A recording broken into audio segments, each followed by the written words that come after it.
Hello, my name is Opal Singleton. I'm the president and CEO of an organization called Million Kids. That is millionkids.org. I hope you'll look us up. I hope you'll sign up for our newsletter. For the last 15 years, we have been combating human trafficking and online exploitation of minors. And we're a small group of people, a small organization, and that's exactly how we want it. But we're very grateful for the people that fund our work and make all of this happen. We're 8 absolutely dedicated professionals, mostly are retired from law enforcement or Homeland Security, or in my case, retired from a corporate life, a global corporate life. And we care deeply about what is happening. I want to share with you something that is near and dear to my heart today. Just kind of talk off the top of my head, if you will. I just finished my ebook, and it's in the current process of being edited, and then the illustrations being added to it so that we can put it online, and hopefully some of you will buy it. If you're a donor, you will just get it. But this book is called Digital Warfare, and it's our kids on the front line. So one of the things I want to talk about today is that when I share this whole concept that is behind this book with Christian leaders, with pastors and assistant pastors and people like that, they have a tendency to kind of slough it off a bit, maybe. Maybe it just seems too extreme for them, or maybe it's just too negative and they don't want to take it on. But what I want to share with you that is behind this book, and I believe this with all my heart, is that the world changed a couple, 3 years ago. And I think that it's absolutely critical that Christians understand this, and that Christians embrace it, and that Christians prepare this generation of young people to get ready for this. And that is the fact that the entire world connected by global internet connection, 5G high-speed internet connection. And I share that with pastors, and they go, well, most of our kids, they're not really online much, and they're very careful when they are, and they're somewhat naive, and we kind of want to keep it that way. And I'm saying that is absolutely the opposite of everything that we ought to be doing. I believe where we are today is the greatest challenge to Christian leadership of all times, and that we need to understand it and we need to embrace it. And I think that it is just critical, that it isn't optional. And so let me share with you why I say this. Because when the entire world came together, it changed everything for our kids online, and quite frankly, for you and me. So many of us, including myself, by the way, look at online activity either as something I need for my research or education, or maybe social engagement. We're on Facebook. I get to see who had a grandchild, or who's bought a new car, or where they are on vacation, or if they're artists, the latest thing they made. And it's very social, and I like that. And it connects us in ways we've never been connected before. But what we don't acknowledge, and especially important as Christians, is in 2022, what happened is that 5.5 billion people have come online all around the world. And it isn't completely done. There's still about something like another 16 to 20% of the world that is yet online. So what I'm about to share with you is going to get a whole lot worse. So what is happening is that little villages far off Cambodia and Nigeria and Ivory Coast and lots of developing countries now have 5G high-speed internet. At the same time, they got what I call a technological transformation. When you think about what has happened in technology in the last 3 years, it has changed everything, and it has changed for kids, especially Christian kids, and we need to understand the impact of that. Because not only now are people in poor countries online with us, they have artificial intelligence. They can create deep fakes. They can modify images. They have online money transfer. It makes it easy for blackmailing.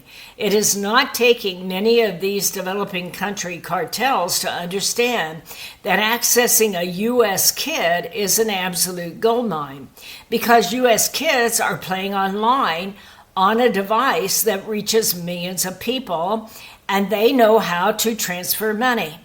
They also understand how geolocation software works, so they can tell where you're at, and they can tell so much about you.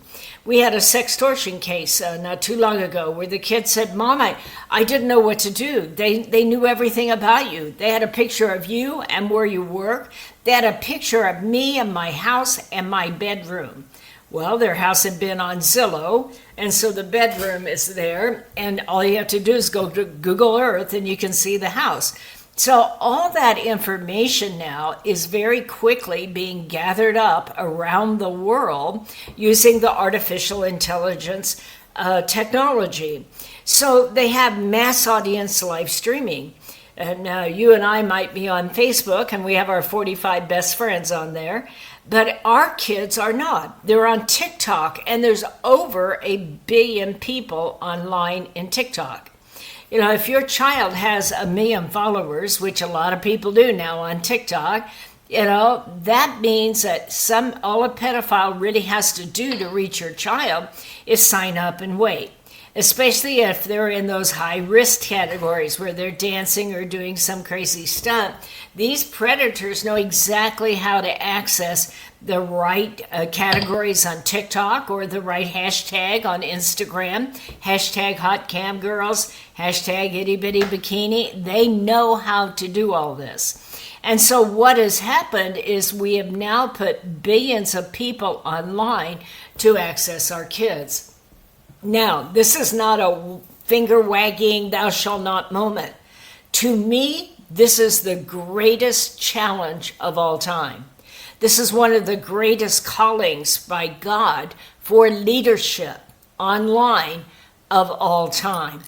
And if there's ever a time that Christian leaders, pastors, Sunday school teachers, youth ministers ought to understand these entire facts and the specific ways they apply, it is right now. When I hear, well, our kids are good kids, and I don't even think they're online much, I say to myself, so were all of those 40 kids that got blackmailed, and every one of those young males took their lives. When I read that, my heart broke, because I thought to myself, if you knew that kid, the first thing anybody would say about them is, oh no, they're a good kid and they would never do that. Well, here's what's happening. When the entire world went online, around the world, one of the things our kids do not understand, and apparently many of our Christian leaders do not understand, is that cartels all over the world also went online.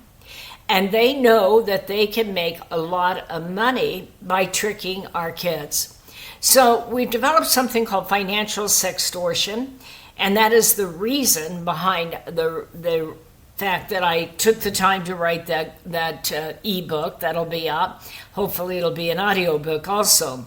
But the reason for that is that cartels now start to go into video games, they go into chat rooms, they go into Instagram, and they start to look like a young girl in many cases. And most of the victims in the crime of financial sextortion, global financial sextortion, is targeting young boys, 13 to 17 years old. Now, there are many, many victims we don't know about, but in this case, we do know that at least 40 of them have taken their own lives. Our team has read every one of those cases.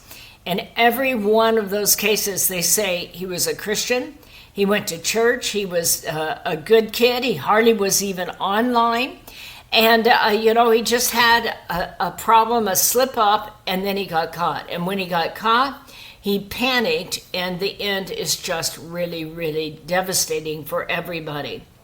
But it doesn't have to just be financial sextortion. I really want to share with you to think by the end of this podcast about approaching discussions with your children about a lot differently about online engagement. So, so often we start out by saying, now I have this app and you're going to have this app and I'm going to check every app you have and I'm going to watch you like a hawk and blah, blah, blah. I suggest that we do it differently. And I understand why you might want to do that. Trust me, in this world, with me dealing with it, I understand. But I also think that it's important to sit down. I hope that you will read my ebook and understand what's at stake and sit down with your young person. You see, I believe this generation of young people are the most important generation that has ever lived. And if you're a Christian leader at this time, you are a Christian leader to the most important generation of kids that have ever lived. If you think about your life and the timeline of history and everything that's happened up to here, where we're at today is exciting and a bit terrifying. But what has happened is you, mom and dad, Sunday school teacher, youth minister, you have been chosen to lead the first generation of kids that can reach the entire world, and the entire world can reach them. This cannot be overstated. It is not a small matter. And it is important that you all come together in your faith and you say, what does that mean? What it means is that your kids will lead all future generations to live in a globally connected digital world in a way that hopefully will show responsibility and respect for themselves and others, and will continue to put God first. And that is really where we're at. So how does this conversation start, you think?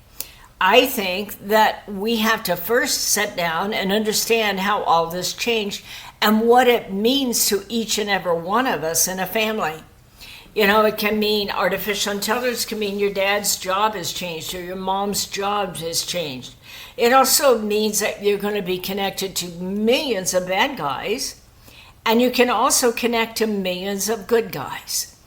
You're also going to be fed a whole lot of information all day, every day. This is already happening. And because of artificial intelligence, how on earth can any one of us tell what's true and what isn't? This is going to be really a challenge for getting that next generation ready to live online so that they can get the generation after them. Because ourselves, you have Snoops or Snopes or whatever you call them, okay? But I read this stuff and I go, I don't think that's true. I have an older cousin, and she's all of a sudden decided all these YouTube videos, and she'll call me and she'll go, oh, they're saying this is true. Do you think it's true? And I'm like, I don't think so, Jerry. And she's gone, well, how can we tell if this is true? And I'm saying, if you have a woman who's wise like she is and has had a lifetime of experience, how do we prepare that 14-year-old, that 12-year-old to understand what is true out there and make sure that it fits within your values?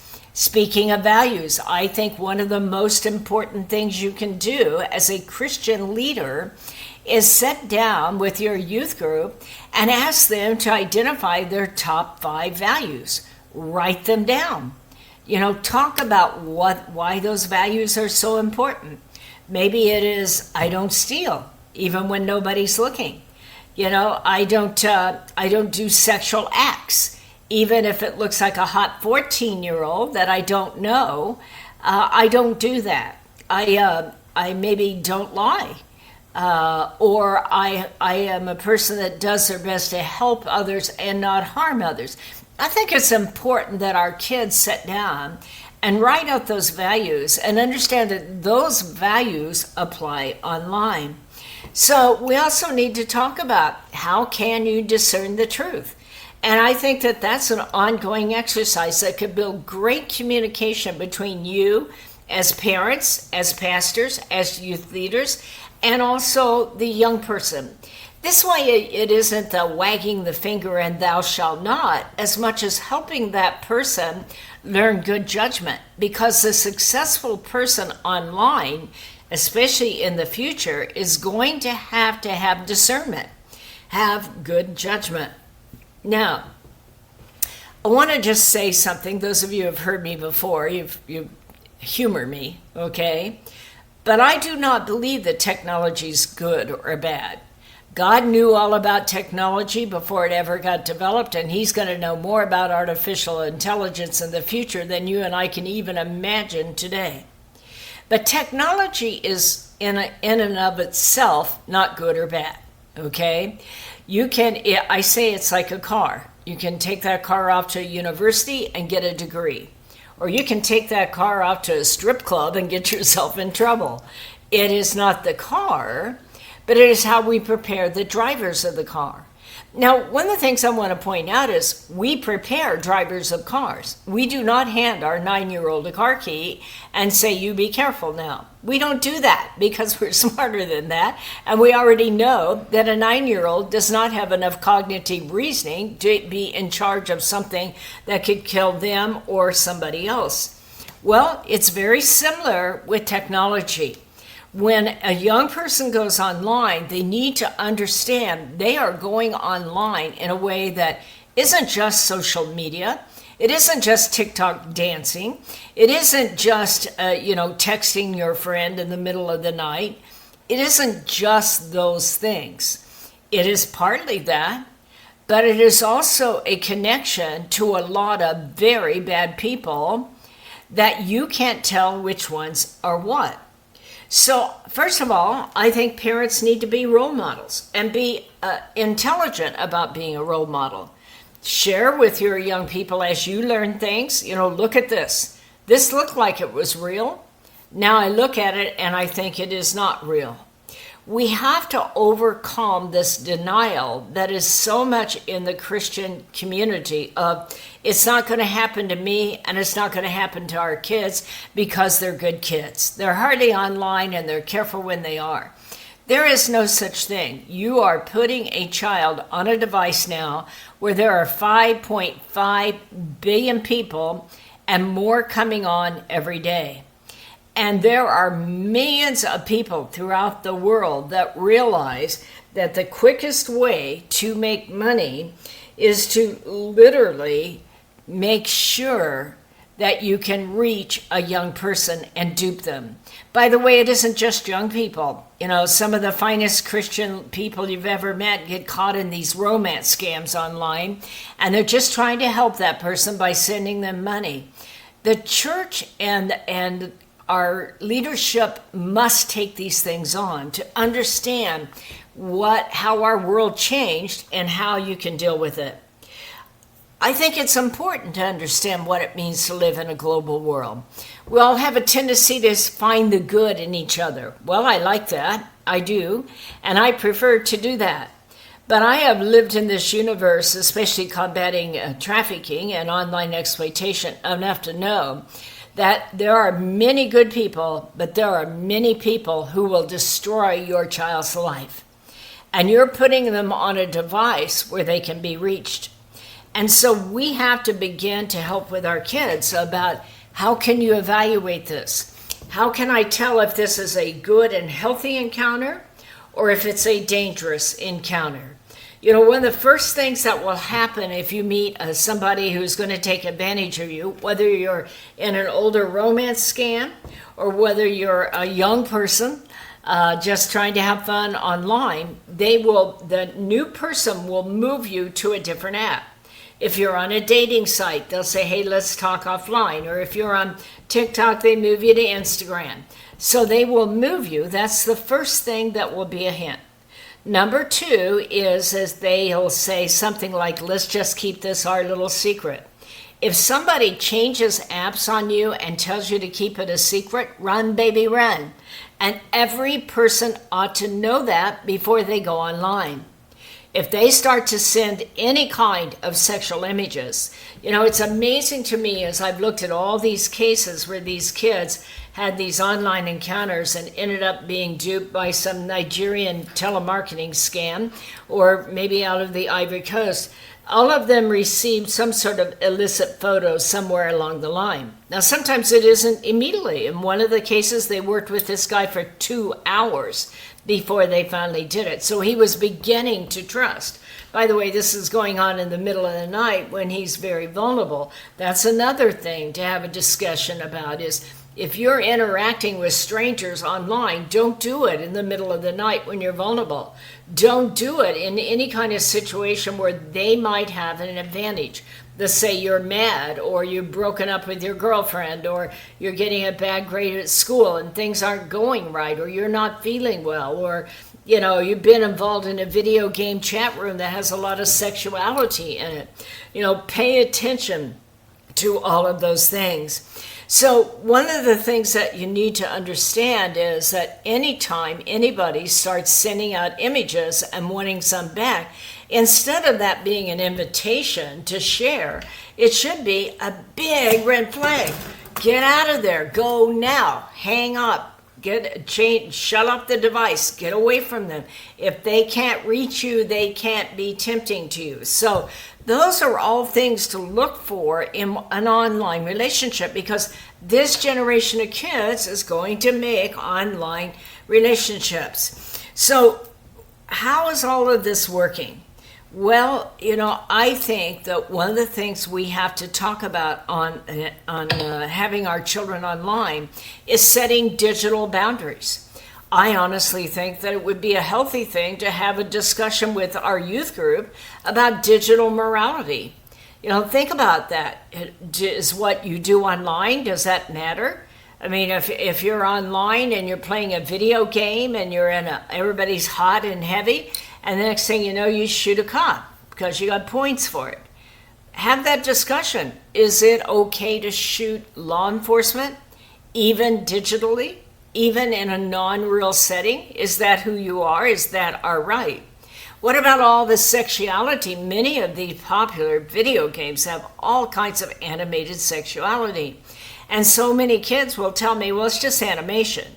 In fact, I did a survey a long time ago on video games with a youth group, and they said that the sex online isn't sex, and that killing isn't killing. And in fact, 1/4 of that youth group said that sin on the internet is not sin.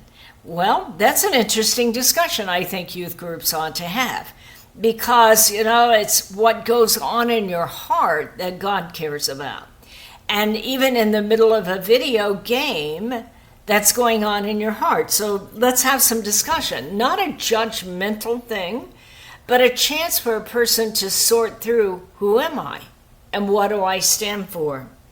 I do think that parents need, especially for younger kids, parents need all kinds of filters, and they need digital boundaries, a limitation of screen time and like that. But you need to role model that too, mom and dad. I'm always amazed. I don't have children living at home now, but I'm always amazed when I get at the end of a day or two, it'll say how many hours I spent online that day. Now I have an excuse, I'm a researcher. But we need to discuss that and talk about that. I also think the healthiest thing we can do for our kids is, one, help them understand the world they live in. But one of the antidotes to that world is to live in the real world. Put the phones away. Have your youth groups, have physical activity, have hiking events, have times that you share without a digital, interaction that is going on. I think we also need to talk about cyberbullying. I think this is a really important discussion to have, because now artificial intelligence is all around the world. Not only did these developing countries get 5G high-speed internet, they got all the bells and whistles we have. In many cases, they're more sophisticated than we are because they got the latest technology. But you're going to see deep fakes all over the world. And so we need to talk about how that is. What happens if it happens to you? Somebody takes a picture of you and then they take the body off and put a nude on it. And you're saying, well, Mom, that's not me. And you go to school and everybody's laughing. You go, wait a minute, that's not me. excuse me, I think we need leadership that talks about grace in those situations. Because every one of us, including pastors, including leaders, including moms and dads, can be a victim of this in the future. And you don't know if it's happening by someone in your kid's classroom or a Nigerian Yahoo boy. You don't know, and you probably won't know.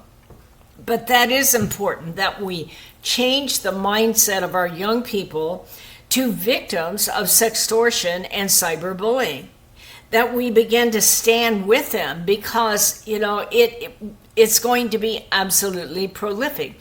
This is the reason for this podcast. We can no longer just say, oh, you be careful on that thing now. We have to have a Christian doctrine to deal with online encounters for our entire families. How do you decide truth? And how do you defend truth? And how do you use digital interactions responsibly? And then how do you protect yourself and your family from literally cartels and gangs coming in online from all over the world?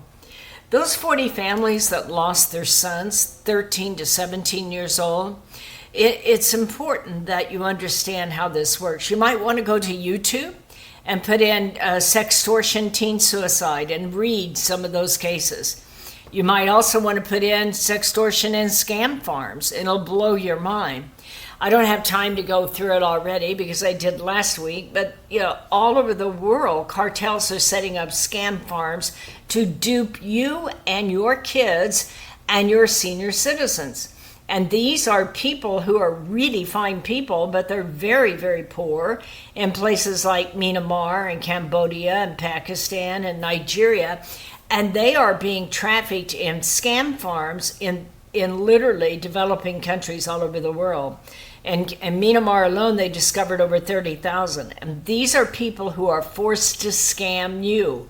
They come on, they look like a good person. They are doing it to keep themselves alive. But that means at that rate, every one of us is going to be bamboozled somehow, either into sending a nude or being set up, if you won't send the nude, with an artificial photo. So we need to talk to our kids about cyberbullying and also understanding ways that we can use technology in a positive manner. We can develop support groups that are closed with each other, that we know where they are. We can develop positive ways to prepare our kids with technology, but be smart enough to get in depth enough so that you can prepare your kids to live in a world that is totally foreign to even you and me today. I think there are many ways to use technology. I believe our kids could become cyber missionaries. Maybe they raise the money to dig a well in Kenya, and then they go online, and that the group of young people that's digging that well, using your money, they could build a relationship in a controlled setting.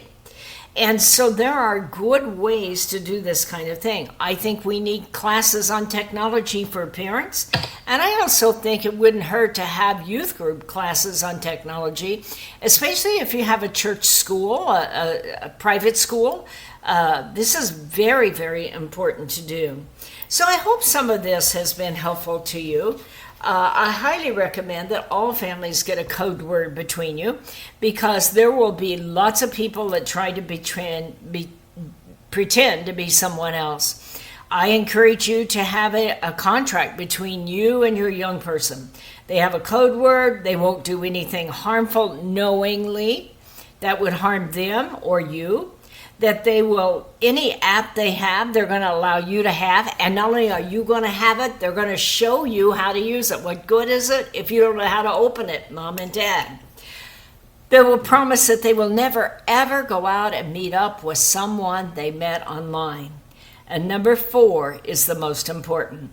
If they get in trouble, they will trust you enough to come with you and tell you. And you're not going to just overreact and scream and yell and shut down everything away from them. Yes, you will disconnect the computer for that time, because that's exactly what you should do. If somebody in your life is being exploited, get away from the computer, shut it down, never send money, never tell them you know that they're online, and then immediately contact law enforcement, and then everybody gets counseling. And while I'm at it, that's a great opportunity for youth staff and church staff to learn to provide counseling for victims of online exploitation. Well, my name is Opal Singleton. I hope this has been very, very helpful. I hope you'll write to me, Opal, O-P-A-L, at millionkids.org. I hope you will share this with everyone you know, and I really hope that you will go to millionkids.org and sign up for our newsletter so that you can stay current. And with that, put your arms around your family and let them know how much you're proud of them, how much they mean to you. And I'll see you on the next podcast.